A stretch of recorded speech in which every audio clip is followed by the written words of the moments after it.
Bienvenue à vous tous à cette conférence qui a pour sujet l'art de communiquer selon votre type. C'est vrai que c'est un sujet intéressant parce qu'on a tous une façon de communiquer et c'est pas une question de mots, mais en fait ça démarre à partir de notre aura. En fait, c'est une expression énergétique de notre nature, de notre type. Donc, l'important, c'est de connaître votre type. C'est la première étape, car chaque type possède une fréquence spécifique à travers laquelle il va interagir, informer, répondre ou refléter ou attendre l'invitation, dépendamment, ça dépend du type. Donc, la première chose, c'est de comprendre votre type, découvrir ensuite votre manière naturelle et authentique de communiquer, celle qui va attirer les bonnes interactions et bien sûr, ce qu'on recherche, c'est à minimiser les résistances et on va voir ça ensemble dans cette conférence. Donc là, déjà, c'est de comprendre que chaque type est différent. Donc, vous voyez, il y a quatre types. Le manifesteur, on voit que c'est à peu près 8% de la population ici sur ce graphique. Les générateurs sont en majorité, c'est 70%, sachant que le générateur classique pur, en orange ici, en ocre, c'est 35% et on a à peu près 35% aussi de générateurs manifesteurs. De toute façon, ils ont la même aura, ces deux-là. Donc le générateur, c'est un générateur, qu'il soit manifesteur ou générateur pur, on verra qu'il a exactement le même aura et la même stratégie. Puis, on a les projecteurs qui sont à peu près 21% de la population et le réflecteur, ça représente, c'est 1% de la population, c'est quand même des milliers de gens. Si vous êtes réflecteur, vous n'êtes pas tout seul à être réflecteur. Donc, quand on regarde cette image qui représente les auras de chaque type a une aura différente. Ça veut dire qu'on a tous une fréquence spécifique à travers laquelle on interagit. On va commencer avec le générateur, puisque c'est lui qui est le plus nombreux. On est nombreux à être générateur. Moi, je suis aussi générateur manifesteur. L'aura du générateur, elle est enveloppante et poreuse. Donc, elle va susciter l'interaction simplement par sa présence. Alors que le manifesteur, juste à côté, son aura est hermétique et fermée. Donc, il n'y a pas de façon énergétique forcément une interaction qui va s'être naturelle. En fait, le manifesteur, il a une protection naturelle puisque sa signature, c'est la paix, il recherche la paix, alors que le générateur, sa signature, c'est la satisfaction. Le manifesteur, il recherche la paix. Et on va élaborer ça dans un petit moment. Le projecteur, lui, son aura est focalisée et comme un laser. Et une particularité de l'aura du projecteur, c'est qu'elle peut, cette aura, se focaliser que sur une seule personne à la fois. Donc, au niveau, on peut déjà deviner qu'au niveau de l'interaction et de la communication, ça va être beaucoup plus efficace pour le projecteur qui recherche le succès, la réussite et l'efficacité de se focaliser que sur une seule personne à la fois. Donc, de communiquer avec une personne à la fois, ça va être beaucoup plus efficace pour le projecteur. Pour le réflecteur, son aura est échantillonneuse, elle échantillonne l'aura des autres, donc elle s'ouvre pour échantillonner, puis elle peut se fermer pour se protéger. Donc le réflecteur peut miroiter, refléter, évaluer l'environnement dans lequel il se trouve. Et il recherche la surprise. Et une particularité du réflecteur, c'est qu'il a besoin de temps pour pouvoir évaluer. Donc, si on commence avec l'aura du manifesteur et on se penche sur la façon de communiquer, ou quelle est la meilleure façon de communiquer avec un manifesteur? Ben déjà, comprendre que le manifesteur, il est là pour initier, il a besoin d'agir de façon indépendante parce qu'il a besoin de liberté, il a besoin de suivre ses élans créatifs sans interférence. Donc c'est essentiel de comprendre que on ne peut pas contrôler le manifesteur et pour lui, la clé, ce qu'il a besoin d'éviter, je vais commencer avec ce qu'il faut éviter avec le manifesteur. On ne peut pas donner des ordres ni des conseils qui ne sont pas non sollicités ou chercher à contrôler le manifesteur. Par exemple, en lui disant, tu devrais faire ça autrement. Ça ne marche pas pour ça va l'énerver, ça va l'énerver, voire même l'agacer et même le mettre en colère. Si on essaye de contrôler même un enfant manifesteur, lui donner des ordres, ce n'est pas la marche à suivre. Mm. L'autre chose à éviter, c'est de le questionner constamment sur ses intentions ou ses choix. Pourquoi tu veux faire ça? Pourquoi tu veux aller là-bas? Pourquoi? Ça ne marche pas non plus. Interrompre son élan ou douter de sa perception, de sa vision, ce n'est en le critiquant ou en lui donnant des conseils qui n'ont pas été sollicités. Ce n'est pas réaliste, tu devrais pas faire ça, etc., etc. Donc, comment on va faire? Eh bien, on va regarder ce qui serait bon de privilégier pour bien communiquer avec le manifesteur, c'est de le laisser informer spontanément en accueillant ce qu'il dit sans jugement et en le remerciant. Merci de m'avoir prévenu, je te soutiens dans ta décision. Bon, si vous avez affaire à un enfant, bien sûr, s'il vous dit j'aimerais sortir de la maison, si un enfant de 5 ans dirait j'aimerais aller dans la rue, bon, peut-être que là, il y a une autre façon de communiquer avec un enfant manifesteur. Mais ce n'est pas une conférence sur les enfants ici. Donc c'est vraiment une conférence qui parle de la communication avec les adultes. Donc je m'adresse bien ici à un adulte, on parle d'un adulte manifesteur. Et le manifesteur en étant adulte, il a besoin d'informer et on le laisse nous informer sans lui poser de questions fermées. On a besoin de reconnaître qu'il est indépendant et peut se débrouiller tout seul. Au contraire, de le reconnaître, tu as une belle capacité à initier les choses. Il n'a pas besoin d'autorisation, seulement d'un environnement non réactif. Et ça va privilégier, donc on peut l'informer nous aussi. On peut l'informer et parce que ne pas informer un manifesteur, c'est ne pas le respecter. Hein. On l'informe, par exemple, eh bien, écoute, je ne serai pas là ce soir. Comme lui, il nous dirait, je ne serai pas là ce soir pour le dîner. Nous aussi, on peut lui dire, si on a affaire à un manifesteur, ben, écoute, je ne serai pas là. On l'avertit aussi. Hein. Les manifesteurs aiment bien qu'on les informe. Hein.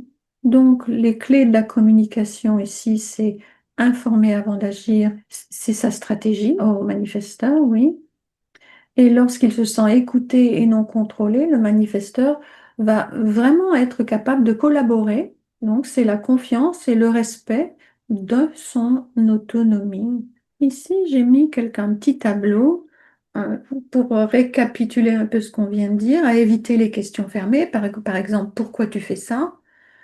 Plutôt lui dire merci de m'avoir informé, je te soutiens. Ou même si on n'est pas d'accord, finalement, on le remercie de nous avoir informés. Tu crois vraiment que c'est une bonne idée? Ça, c'est plutôt à éviter. Par contre, tiens-moi simplement au courant de ce que tu fais. Voilà.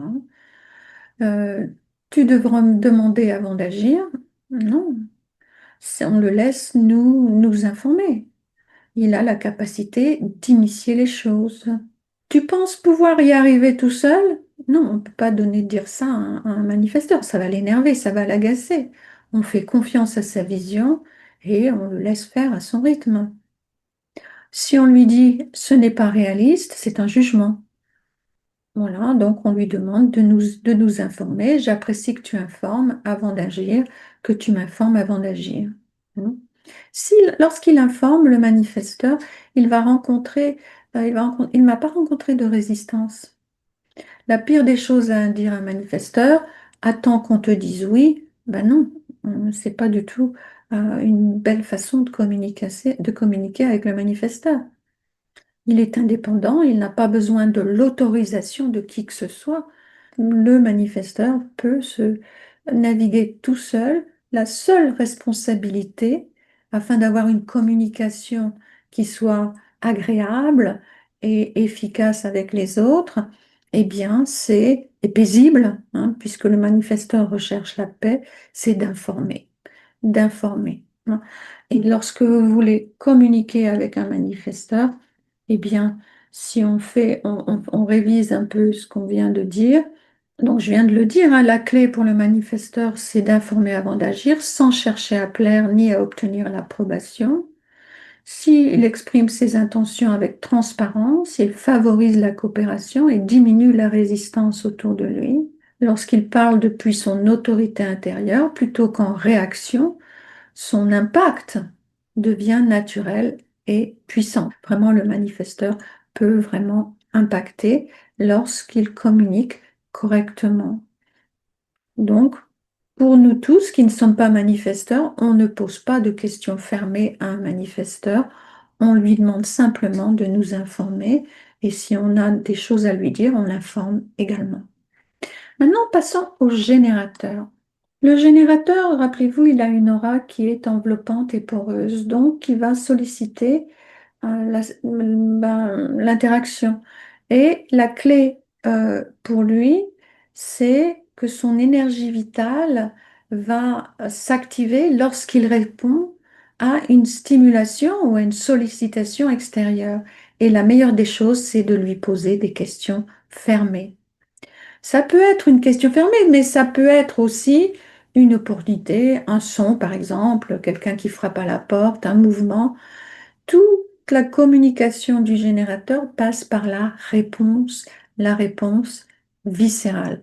Donc, on va regarder ce qu'il nous faut éviter pour bien communiquer avec un générateur, c'est le pousser à initier sans réponse viscérale, hein, sans réponse claire. Le culpabiliser lorsqu'il dit non, lui imposer un rythme qui n'est pas le sien, ou alors la pire des choses, c'est de lui donner des ordres, hein. Par exemple, de lui dire sors la poubelle, hein, au lieu de lui dire est-ce que tu veux bien, s'il te plaît, sortir la poubelle? Là, il va répondre oui. Ou peut-être dire pas maintenant, je le ferai plus tard, mais on sollicite toujours la réponse viscérale. C'est la moindre des choses pour respecter le générateur. Le régénérateur, le sacral a besoin de respect. Et même avec les enfants. Là, du coup, je parle des enfants parce que on ne donne pas des ordres à des enfants générateurs. On leur pose des questions. Par exemple, est-ce que tu veux bien ranger ta chambre? Est-ce que tu as pensé à faire tes devoirs? Mhm. On va privilégier les questions fermées. On va attendre et respecter et écouter sa réponse viscérale. On va valoriser le fait de son énergie vitale, qu'il est capable, une fois qu'il a répondu, de bien faire une activité, d'aller jusqu'au bout. Et puis, malgré tout, respecter, hein, ça ne veut pas dire qu'il est increvable non plus. Il a aussi besoin quelquefois de se reposer. Et donc, une fois qu'il a fait une pause, on peut lui reposer ces questions. Bah, est-ce que tu as toujours envie de faire ce travail ou ce projet ou cette activité, ce jeu? Ne pas hésiter à reposer, hein, les questions au générateur. Parce que le sacral, il répond dans le moment présent. Donc, ça change, hein, les choses changent, les envies changent, l'énergie change. Notre tableau pour le générateur à éviter. Je vais lire tout ce qu'il faut éviter d'un seul coup. Par exemple, la pire des choses pour un générateur, c'est de lui dire tu devrais. Oh, il faudrait que. Tu devrais te lancer. Ou des questions ouvertes. Pourquoi tu ne fais rien? Tu dois décider maintenant. Tu perds ton temps à attendre, hein, surtout si on a un générateur émotionnel, par exemple. Tu pourrais faire plus d'efforts. Tu n'as pas l'air motivé. En fait, c'est que des jugements ou des devraient. Mhm. Par contre, si on dit est-ce que tu veux vraiment te lancer? Non, il peut répondre, le générateur. As-tu envie de bouger maintenant? Est-ce que c'est le bon moment pour toi? Est-ce que tu sens que c'est le moment d'y aller? Est-ce que ton énergie est encore là pour ça, pour ce projet, pour cette activité? Est-ce que tu sens que c'est toujours juste pour toi de faire ceci ou cela? Hmm. Donc, question fermée, hein, c'est la clé pour bien respecter un générateur et pour avoir une communication qui va être fluide, qui va être satisfaisante. Hmm. Alors, si on récapitule, les clés pour bien comprendre la communication avec le générateur, c'est que le générateur communique correctement lorsqu'il répond à l'avis plutôt que d'initier. Donc ça, déjà, si on est générateur, on a besoin de se rappeler, c'est pas on fonce pas la tête la première dans une activité. On attend la réponse viscérale. Donc oui, si vous êtes tout seul avec personne autour de vous, vous pouvez, si vous êtes générateur, vous pouvez vous poser tout seul vos questions fermées à vous-même. Hein. Son langage authentique vient du corps à travers des sons ou des réponses simples à des questions fermées. Alors, il va pouvoir partager son énergie naturellement lorsqu'il parle de ce qui l'enthousiasme et se tait quand aucune réponse, quand aucune réponse ne se manifeste du sacral, eh bien, ça veut dire que le sacral est en mode pause, il n'a pas l'énergie. Hein, le sacral, c'est un moteur qui possède l'énergie vitale. C'est très facile, c'est de la mécanique, il suffit de lui poser des questions fermées. Mm. Et ensuite de l'écouter. Rappelez-vous, je le rappelle quand même en passant, que le centre sacral du générateur ne peut pas mentir. Il ne ment pas. C'est un outil précieux. Mm. Maintenant, l'art de communiquer avec le projecteur. En sachant que l'aura du projecteur, rappelez-vous, elle est focalisée. Donc, ça va être beaucoup plus efficace pour le projecteur de se focaliser sur une personne à la fois. Et si vous avez des amis projecteurs, essayez de privilégier les rencontres un à un avec un projecteur. Et si vous êtes projecteur, c'est pareil. Vous êtes beaucoup plus efficace que lorsque vous communiquez avec une seule personne à la fois.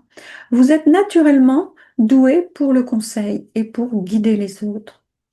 Le projecteur, il a besoin d'être reconnu et invité formellement pour pouvoir partager sa guidance, son conseil. Hein. On dit sa sagesse, mais c'est le conseil qui va être sage. À éviter, les choses à éviter avec le projecteur, lorsqu'on communique avec le projecteur, c'est de lui donner des tâches répétitives qui n'ont aucun sens. De le forcer à se faire remarquer ou à prouver sa valeur. Hein.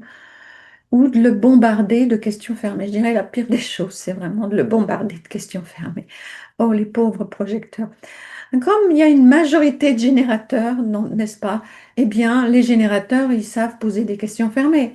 Et attention, lorsque vous avez un projecteur en face de vous, il ne peut absolument pas répondre, le projecteur, à une question fermée. Son sacral est blanc à moins d'être dans le non-soi. Ça, c'est vrai que le projecteur, comme il est très influencé par les autres générateurs dans sa vie, il peut se comporter comme un générateur, mais c'est pas du tout naturel pour lui. C'est de le conditionnement. Non, on l'invite. Hein, on va voir les choses à privilégier avec le projecteur, c'est de le reconnaître en sincèrement euh, le remarquer, reconnaître son efficacité, son conseil, voilà, sa vision, l'inviter formellement avant de demander son avis. Je t'invite à me donner si ça te fait plaisir, si tu as envie, je t'invite vraiment à me donner ton avis, ton conseil. Ça m'intéresse d'entendre ton conseil. On a besoin de créer un climat de confiance et de calme. On va pas mettre ça, on va pas l'inviter sous pression quand on est paniqué. Il vaudrait peut-être mieux l'inviter avant de paniquer, n'est-ce pas? Parce que le projecteur va ressentir tout ça. Lui donner la place, l'espace-temps, hein, et la place de guider en respectant son rythme, son besoin de repos. Le projecteur n'est pas là pour travailler autant qu'un générateur. Donc, on a besoin aussi de respecter son énergie à lui. Hein. Donc, à éviter les questions fermées. Tu veux bien faire ça maintenant? Est-ce que tu peux me dire ce qu'il faut faire? Est-ce que tu es sûr de ton point de vue? Est-ce que tu penses que c'est une bonne idée? Est-ce que tu veux participer à ce projet? Est-ce que tu pourrais être plus efficace? Non. Au contraire, on va l'inviter formellement en lui disant, j'aimerais t'inviter à partager ta vision sur ce sujet. Je te reconnais pour ta clarté, bon, pour ton efficacité. Partage-la si tu le souhaites. Ton regard est précieux, je t'invite à le partager avec nous. Ta sensibilité apporte une vraie profondeur à nos échanges. Je t'invite à prendre ton temps, ta perception est fine et juste. Je t'invite sincèrement à contribuer quand tu te sentiras prêt. Donc voilà comment on peut inviter le projecteur pour le solliciter de façon à ce qu'il puisse partager, hein. Donc on enlève les questions fermées, hein. Parce que les questions fermées à un projecteur ici, ça va déclencher une réaction mentale et ça va l'épuiser. Donc pas de questions fermées, mais par contre l'inviter avec des invitations ouvertes qui activent sa sagesse et ses conseils, et ça va lui faire plaisir, ça va le faire briller, hein. S'il n'est pas reconnu, il ne peut pas briller, hein. C'est de la mécanique, hein. Je veux dire, c'est simple, hein. Ce sont des outils de communication qui sont très précieux et qui marchent vraiment bien lorsqu'on les applique, hein. La reconnaissance préalable est indispensable. Elle ouvre la porte à sa guidance naturelle.